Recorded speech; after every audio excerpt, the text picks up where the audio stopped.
tahu kita apa ibu yang mana. Oke. Jadi ini Bu, pertama-tama itu nanti kita tahu dulu. Kira-kira selain makan makanan, ibu ada konsumsi tablet-tablet darah?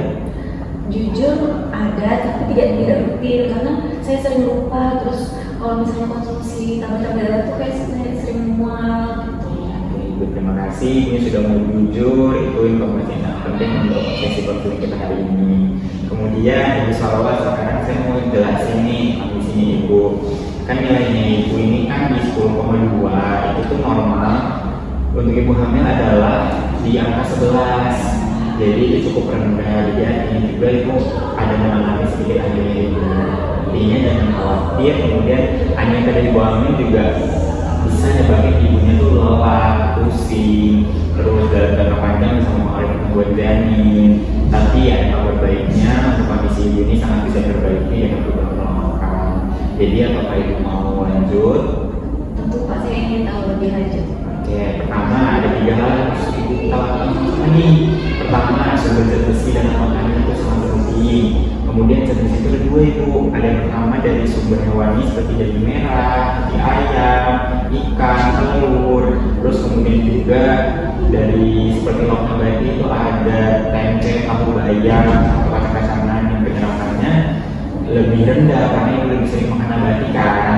Terus kita juga mungkin nanti kita buat strategi agar penyerapannya lebih optimal. Oh, jadi penyerapannya ini berbeda ya Pak? Iya, betul sekali Ibu. Dan di sini kita salah saya, vitamin C itu sangat berperan penting Ibu. Apalagi vitamin C yang ada di buah-buahan kayak jeruk, jambu biji, pepaya, tomat, itu bisa meningkatkan penyerapan zat besi dari nabati hingga 3 kali lipat Ibu. Jadi kalau misalnya Ibu makan tempe, usahakan di menunya yang sama ada lalapan seperti tomat atau segelas jus jeruk. Kira-kira kalau dari saya ucapkan tadi atau terdengar mudah untuk dilakukan Ibu? Kayaknya bisa Pak, saya suka buah-buahan seperti jeruk seperti itu. Alhamdulillah itu bagus Ibu ya. Nah terus yang keduanya yang pentingnya Ibu. Pertama kan teh itu mengandung zat bernama tanin yang justru menghambat penyerapan zat besi.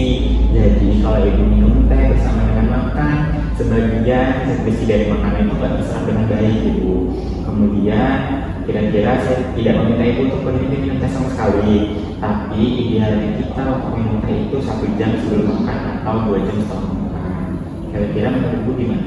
Oh, saya tidak tahu masalah ini Pak. Berarti selama ini saya sudah menghambat penyerapan gizi sendiri ya tanpa sadar.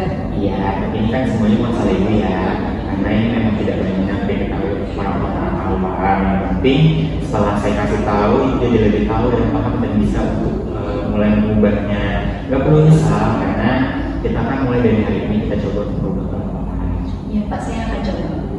Oke, selanjutnya hal ketiga nih Bu, kan ada namanya tablet darah. Nah, saya dengar Ibu sering lupa dan merasa mual setelah minum. Itu bisa diatasi. Kita caranya minumnya pada jam malam hari sebelum tidur, atau ya nggak minumnya pas pagi atau siang gitu. Terus efek mualnya kita bisa biasanya rasakan kalau Ibu sudah tidur dan minumnya itu dengan air putih atau jus jeruk Ibu, itu bisa banget. Tapi bukan sama teh ya. Kemudian apakah Ibu sudah bisa dijawab untuk coba cara tadi? Iya Pak, sepertinya itu solusi yang sangat mudah ya untuk dilakukan. Saya tidak tahu kalau bisa minum di malam hari juga. Iya Ibu. Oke, sekarang mari kita buat rencana makan yang sama-sama praktis buat Ibu dan buat si dedeknya juga ya dia. Saya tidak akan membuat jadwal yang rumit. Kita sesuaikan dengan kebiasaan Ibu tadi. Tadi Ibu bilang susah makan pagi karena mual.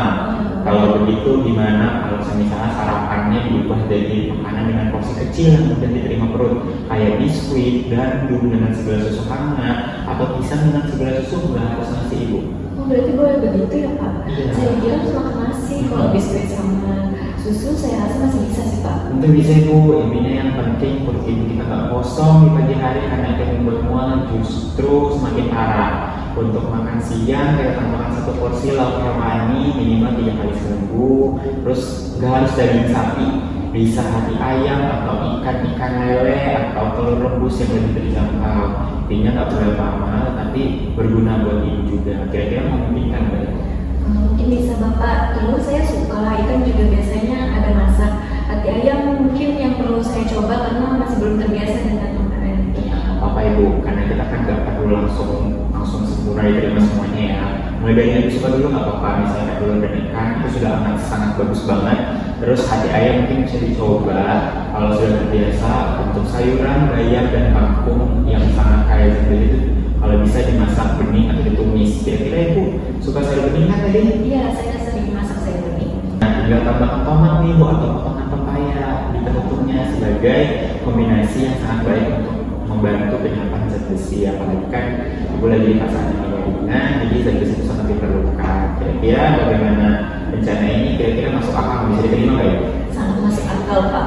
Saya rasa saya bisa melakukan ini, tapi lebih simpel dari yang saya bayangkan ternyata. Iya, bagus Ibu. Oh ya, setelah lagi kira-kira suami atau keluarga di rumah tahu nggak kondisinya Ibu saat ini? Oh, untuk suami saya tahu Pak, tapi tidak terlalu paham maksudnya apa. Dia biasanya juga yang belanja dan juga masak ketika saya bilang. Nah, itu justru peluang bagus banget Ibu kalau boleh misalnya nih sesi kedepannya Ibu ketemu saya lagi, bisa dibawa nih ayahnya gitu. Nanti atau Ibu juga bisa sampaikan informasi yang saya berikan ini ke suaminya supaya mungkin ayahnya bisa membantu memilih bahan makanan yang tepat, dan saya juga bisa nanti akan sediakan leaflet yang singkat untuk yang biar Ibu bisa tunjukin ke ayahnya.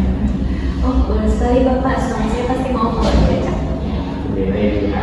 Oh ya, kira-kira tadi kan kita sudah diskusi cukup panjang ya biar sebelum saya tutup saya ingin merangkum apa yang sudah kita sepakati tadi. Pertama, Ibu akan mencoba sarapan dengan makanan ringan seperti biskuit dan biskuit gandum atau buah dan susu agar perut tidak kosong di pagi hari. Kedua, kita akan menawani minimal 3 kali seminggu seperti telur atau ikan dulu. Kemudian yang ketiga, Ibu akan menghindari minum teh saat atau langsung setelah makan dan menggantinya dengan air putih atau jus jeruk. Kemudian yang keempat, Ibu akan menghindari tablet-tablet darah setiap malam sebelum tidur dengan air putih. Apakah Ibu setuju dengan semua yang sudah kita sepakati hari ini? Setuju Pak, saya akan mencobanya mulai besok. Oke, Ibu hebat sekali. Saya juga akan memberikan Ibu lihat bergambar tentang sumber makanan kaya zat besi dan daftar menu harian yang sudah dibuat di rumah. Jadi nanti maklum nih tentang ngapain. Nanti cukup saya dari dapur atau lemari biar ingat aja Ibu. Terima kasih banyak ya Pak, ini sangat membantu saya. Ya, sama-sama Ibu. Nanti kita akan cek perkembangan Ibu dalam 2 minggu ke depan. Terus 1 bulan lagi kita akan cek keadaan ekonominya. Kira-kira Ibu aman aja kan? Bisa bersedia? Bersedia, saya akan kembali lagi biar saya tahu juga semoga lebih membaik. Ya, bagus sekali Ibu. Ibu sudah punya motivasi yang kuat dan itu modal penting untuk perkembangan ke depannya. Karena kalau ada pertanyaan sebelum pertemuan berikutnya, mungkin Ibu bisa catat atau nanti hubungi nomor puskesmas ya. Semangat terus Ibu dan siapa pasti bisa melalui dengan sehat. Amin. Terima kasih sekali ya Bapak Akmal. Saya jadi lebih paham dan lebih tenang sekarang. Ya, terima kasih juga Ibu sudah terbuka dengan sesi kali ini dan sudah antusias. Sampai jumpa 2 minggu lagi Bu ya. Terima kasih Bapak. Terima kasih Bu.